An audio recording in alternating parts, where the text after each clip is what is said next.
अतीक अहमद और उनके भाई अशरफ को 2 रोज कबल दिन दिहाड़े कैमरों के सामने कत्ल किया गया। अतीक कोई फरिश्ता नहीं थे। अतीक एक माफिया थे।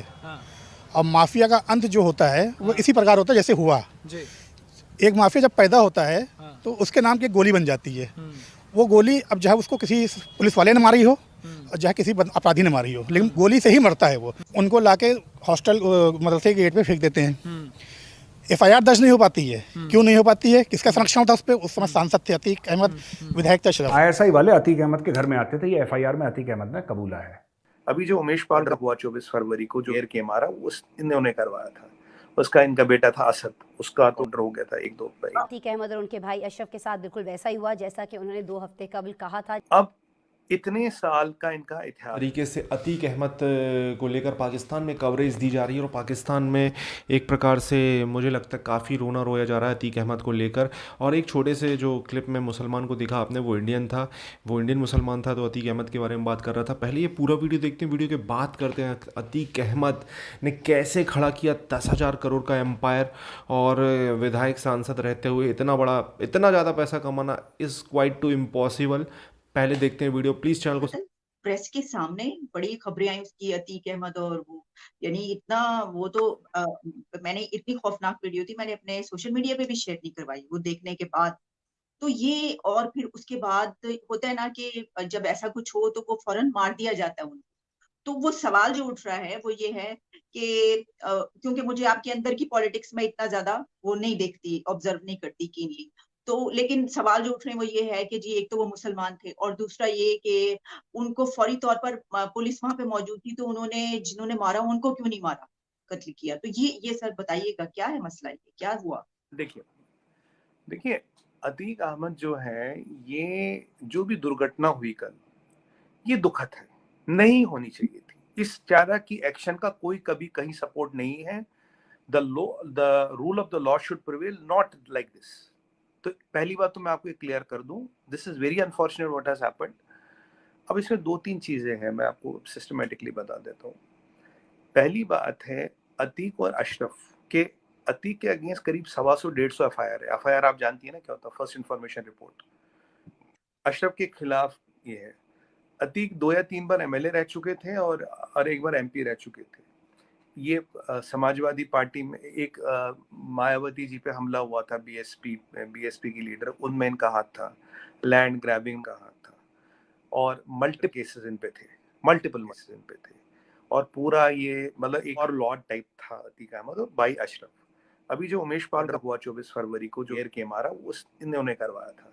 उसका इनका बेटा था असद, उसका तो हो गया था एक दिन पहले। मैंने पढ़ा कतर नहीं हुआ था, पुलिस पे फायरिंग की तो आपस में वो किया। 2 बेटे इनके बड़े वाले जेल में, 2 बेटे रिमांड होम में, छोटे अन्ना बैलिक है।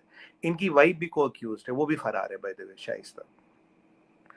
अब इतने साल का इनका इतिहास है। अतीक अहमद 2004 में खुद बोल चुका था, या तो मेरे को कोई राइवल मारेगी, मेरा एंड्रो को, ये अतीक का खुद का स्टेटमेंट था। अब इनकी रंजिशें हैं, इनकी राइवल गैंगों से रंजिशें, इनकी हर जगह दिक्कतें हैं अतीक और अशरफ की। बट अब देखिए 24 घंटे में क्या होता है, 2 चीजें इंपॉर्टेंट होती है। ये सब तो था, ये कांस्टेंट है, ये इनके साथ चल रहा था।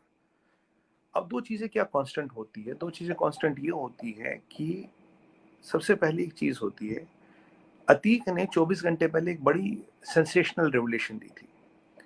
अतीक ने बोला कि भाई मेरा संबंध आईएसआई से है, मेरा संबंध लश्कर तोयबा से है, जैश मोहम्मद से है। ये कोर्ट में बोला। और जो उमेश पाल में हथियार आए थे वो इन्होंने सप्लाई किए, और ड्रोन के जरिए मेरे को हथियार भेजते हैं, मैं कहीं से भी हथियार मंगा सकता हूँ। और फिर अतीक ने भी बोला, आप चाहो तो मैं आपकी हेल्प कर सकता हूँ, जो राजस्थान में हथियार आते, कौन आता, कहाँ से आते हैं, मैं आपको वहां उनको पकड़वाने में उनकी हेल्प कर। ये कोर्ट में है, ये कोई मीडिया की स्पेकुलेशन, ये कोर्ट में बयान दिया है।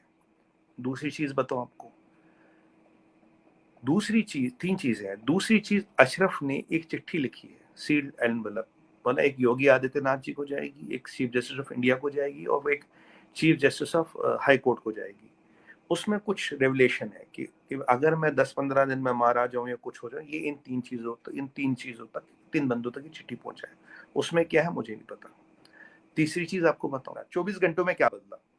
तीसरी चीज जो बदली, G20 का अधिवेशन हो रहा है कश्मीर में, हमारे पास क्रेडिबल इंटेल है कि इसको डिस्टर्ब करेगा पाकिस्तान, कुछ बड़ा या कुछ छोटा करने के चक्कर में घूम रहा, जो भी प्रिवेंटिव मेजर्स लेने हमने ले लिए। अब ये जो अतीक का खुद रेवलेशन है कोर्ट में कि भाई मेरे संबंध है, अब यहां अटकले अनुमान ये लगाया जा रहा है, did Atiq know something, was Atiq going to reveal something, was Atiq going to talk about कि यहाँ और कौन कौन लोग हैं, नेटवर्क कहाँ कहाँ है, G20 में क्या हो रहा है।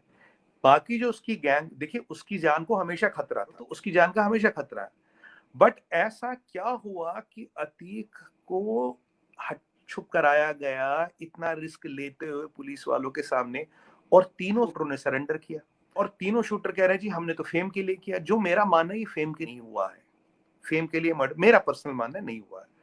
अब जो पुलिस वाले वहां थे उनको सस्पेंड कर दिया गया, जुडिशियल इंक्वायरी लगाई गई, 2 महीने में मिनिस्ट्री ऑफ होम अफेयर्स और सीएम को रिपोर्ट जाएगी।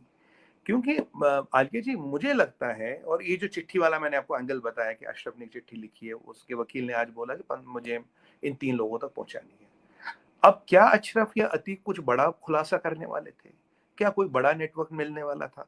कल उन्होंने एक जगह ले जाके हथियार भी दिए पुलिस को, निशानदरी करा यहाँ हमने हथियार छुपाए, पीछे अतीक के दफ्तर पे 1 या 2 करोड़ कैश मिले और 17 या 20 हथियार मिले जिसमें इंपोर्टेड हथियार थे। इंडिया में इंपोर्टेड हथियार अलाउड नहीं है, यहाँ आपको 32 बोर का लाइसेंस मिलता है, मेड इन इंडिया इंपोर्टेड हथियार is not allowed in India, license और नो लाइसेंस। की बात से ऐसा लगा कि ताने बाने जो है वो यहाँ पर, यानी आपने कहा ISI और ये सारी, देखिए मैं आपको बताता हूँ, जहां तक असद की खत्म आपने देखा किस तरीके से इस वीडियो में बात हो रही थी अतीक अहमद के बारे में। अतीक अहमद एक, आप समझें कि क्रिमिनल जो पॉलिटिक्स में आके माफियागिरी करी, और मतलब इसके लिंक्स, इसके पास इतने लेटेस्ट हथियार, इसके पास इतनी ज़्यादा, मतलब इतनी बड़ी गैंग, शूटर, जिसके शूटर 150 के आसपास हों। ऑब्वियसली शूटर मतलब 150 शूटर, जिन बंदूकधारी खुद की फ़ौज है, कितने लोगों का इसने, ऑब्वियसली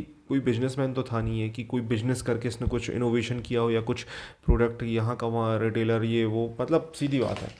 इसके पास जो गैंग थी करती क्या होगी, जो गैंगस्टर लोग करते हैं, जो माफिया लोग करते हैं, ज़मीन को सस्ते दाम में ख़रीद लेते हैं, जबरन, किसी को बेचना भी नहीं तो जबरन ख़रीद लो, सस्ते दाम पे ख़रीद लो। आप वहाँ के डॉन हो तो आपको कोई हिम्मत भी नहीं होगी, आपको जान से मारने की धमकी दी जाएगी तो वो बेच देंगे, और फिर वहाँ पे प्लॉटिंग कर लो।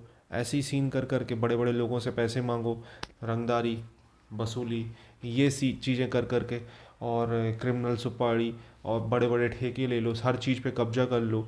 मतलब आप समझ सकते हो मैं क्या कहना चाह रहा हूँ। पूरी तरीके से इलाहाबाद, तो इलाहाबाद इतना बड़ा एरिया, इलाहाबाद के अलावा यूपी के आसपास के सारे जगह इनका माफियाओं का कब्जा, और इतनी पकड़, मतलब यार 10,000 करोड़ रुपए यार, अभी यूपी सरकार ने 1500 करोड़ के आसपास की प्रॉपर्टी जब्त की है। 10,000 करोड़ रुपए मायने रखता है। ये मतलब इतना बड़ा अमाउंट है कि सीरियसली अगर एक आदमी गिनने को बैठे ना 500-500 के नोट, तो उसको कई साल लग जाएंगे गिनने में, इतना बड़ा अमाउंट है। तो आप समझ सकते हो। अब क्या कहना आपको इस टॉपिक के बारे में, प्लीज़।